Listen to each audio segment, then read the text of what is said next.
As you enter the large field outside Palace Quentmanshire, a band of 3 goblins approaches you and your fellow travelers.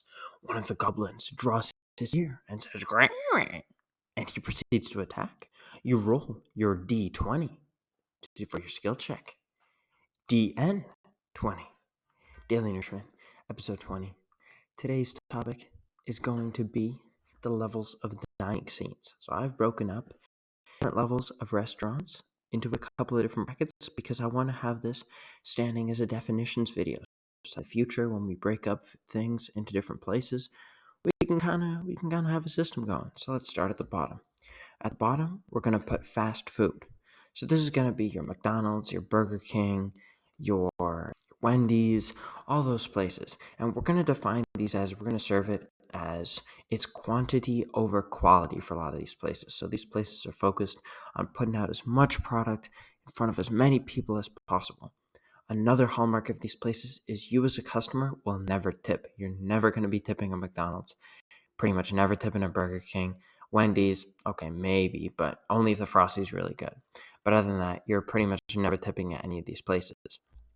Level up from that will be like a greasy spoon. So a greasy spoon, although it serves pretty much the same food as we just talked about, and they do also focus on quantity over quality, a lot of people don't exactly love supporting corporations. So you can still find some personal flair on the menu. You'll still find people tipping a lot more, and these places will often rely on charm that isn't intentional. It's just because they literally can't fix things. Like there's a reason all the greasy spoon diners are the same.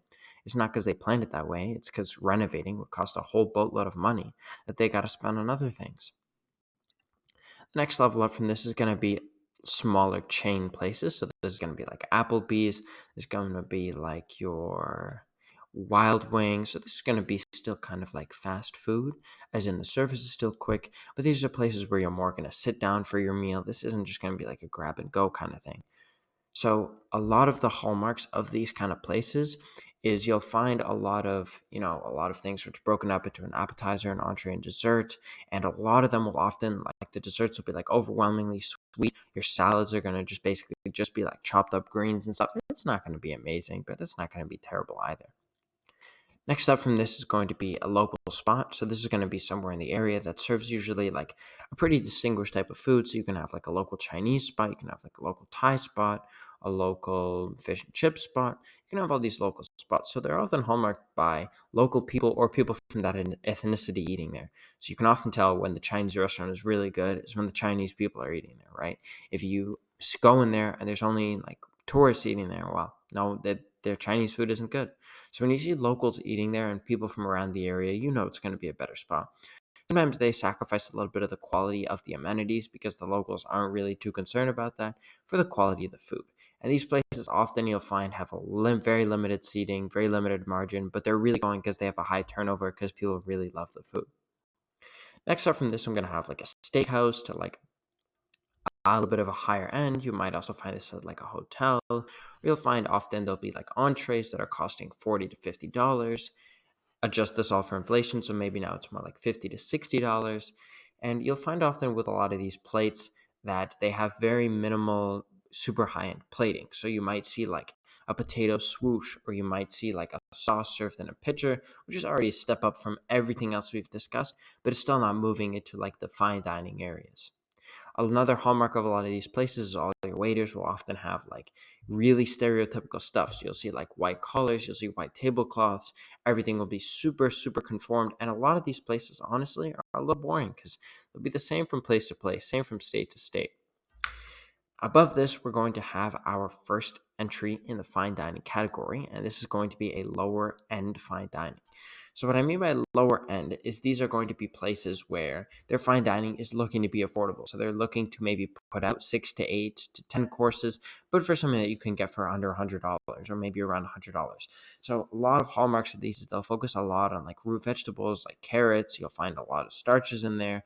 You'll find that the proteins might be in smaller portions. That way they can get you a flavor of them, or they might not be from the best cuts. So that means if you're having a steak, that steak might end up being maybe I'll have a roast instead of a steak because getting something like prime rib, or not prime rib, sorry, like a filet mignon or Chateaubriand, these are a lot more expensive and they just won't lead to anything on these. A lot of these kitchens often will be really small, so they'll probably have like 4, maybe 5 people working in them because they're really focused on the high quality product and cooking is what they love to do. Next up from this, we're going to have the higher and usually more formal fine dining places. These are places that often employ a dress code. They often have like 20 to 30 cooks in the back. They often have a very, very extensive wine list. And these places, a lot of hallmarks are similar to what we just discussed, but you'll often find a lot. It's more really high quality food executed at a really high level. So you might not see a lot of this like molecular gimmickiness, or you might not see a whole ton of like creative thinking out of these places because they're focused on serving the stuff that's really good, that's worked for a very long time. A lot of places you can find like these are a lot of these family owned restaurants that have been run and passed down through generation to generation. They don't change a whole lot. They do sometimes try and modernize, but you can still feel the core of that old restaurant. And then finally, the pinnacle for me is going to be the creative fine dining, the top, tip top, best ingredients. These places will often have a lot of people in the kitchen because there's a lot of people that want to learn. Because it's often people who admire chef's philosophy at the top. Places I'd put in this tier are maybe Alchemist, I'd put Central here, I'd put El Celar Can Roca up here. A lot of really, really high quality places. You often find for these places, not only will you have a dress code, but the entire evening will have a certain theme around it that you won't get at one of these other white collar places. These places, however, the only caveat I think is that they can be a little hit or miss, as in one person might rate it the best meal they've ever had, and one person might rate it just like that was a great meal. That's really the only caveat with these places, other than maybe the price. The price for these places can also be a little bit obscene, maybe like $300 a plate, even though there can be a lot of fair prices. Like I think Centrales is something around like $150 for the tasting menu, and then something else for wine pairing, which is a very fair price. So that is my assessment of different levels of restaurants and different food establishments. We will use this as a future reference in the future as we start breaking down restaurants and seeing if they're on the fringe between one category and the other, what they can do to move from one to the other, and other changes that other places could do to move up 1 or 2 spots. Right. That's been all for today, and I'll see you tomorrow for the next episode.